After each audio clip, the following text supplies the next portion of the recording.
रुद्राक्ष एक बीज की तरह ये पेड़ एक खास ऊंचाई पर उगता है। 6,500 से लेकर 12,000 फीट की ऊंचाई पर रुद्राक्ष हिमालय क्षेत्र में उगता है और इसका बहुत खास स्पंदन होता है।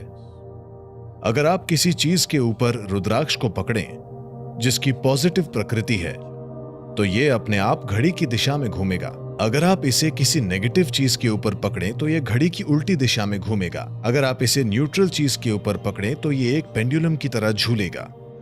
मैं आपको दिखाना चाहता हूं कि ये क्या करता है। ये बस पेपर है, ठीक है? आप इस रुद्राक्ष के बारे में जानते हैं, घड़ी की दिशा में, घड़ी से उल्टी दिशा में, ऐसा कुछ, ठीक है? आपको मुझे बताना होगा ये किस दिशा में जा रहा है। ये किस तरफ है? ये घड़ी की दिशा में है ना? अभी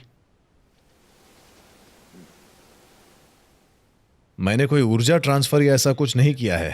Okay? बस मरोड़ा है। अब देखिए,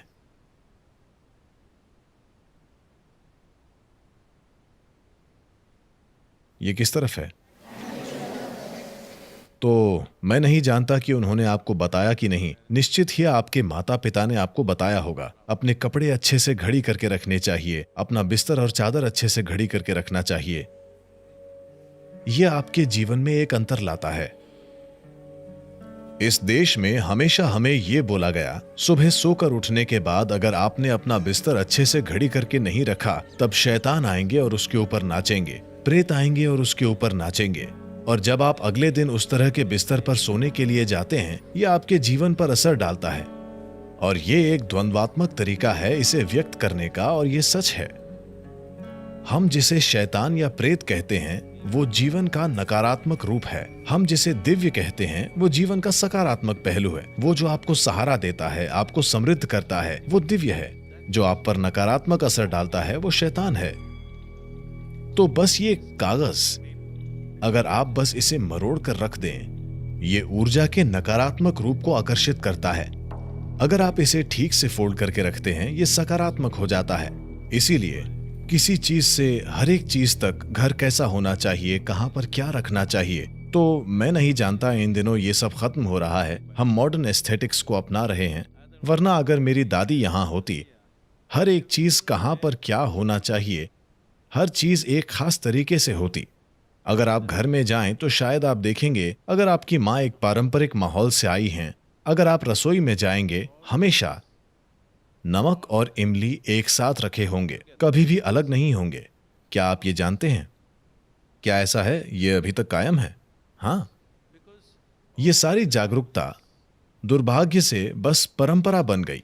ये सुंदर है कि ये एक परंपरा बन गई, लेकिन लोगों को जरूरी समझ दिए बिना। ऐसा क्यों? बस ऐसे करो, ऐसे करो। कुछ समय बाद कोई आकर कहता है, मैं ऐसे क्यों करूं? मैं इमली अपने सिर पर रखूंगा, नमक कहीं और। ये ऐसे काम नहीं करता है। आप किस तरह से रहते हैं, इन सब चीजों का उस पर कुछ असर पड़ता है।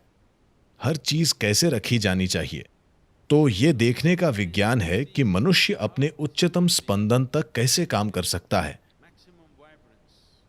इस देश का एक सामान्य किसान भी इसके बारे में जानता है। इसके बारे में जाने बिना वो बौद्धिक रूप से या चेतना से इस बारे में नहीं जानता, लेकिन वो जानता है कि इसे ऐसे करना चाहिए, क्योंकि योग की पूरी प्रणाली एक सांस्कृतिक फॉर्मेट में बनाई गई और लोगों को दी गई थी, क्योंकि लोगों ने इस धरती के हर मनुष्य को हर पहलू सिखा पाने की अव्यावहारिकता देख ली थी।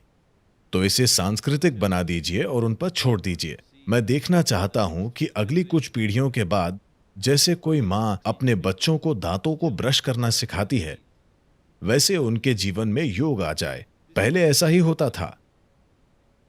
जब अगस्त्य मुनि ने पूरे दक्षिणी उपद्वीप में यह किया था कि हर घर में हर व्यक्ति को यह समझ थी कि इस जीव को उसकी परम संभावना तक पहुंचाने के लिए क्या करना है, तो इन चीजों के लिए वे जागरूक थे।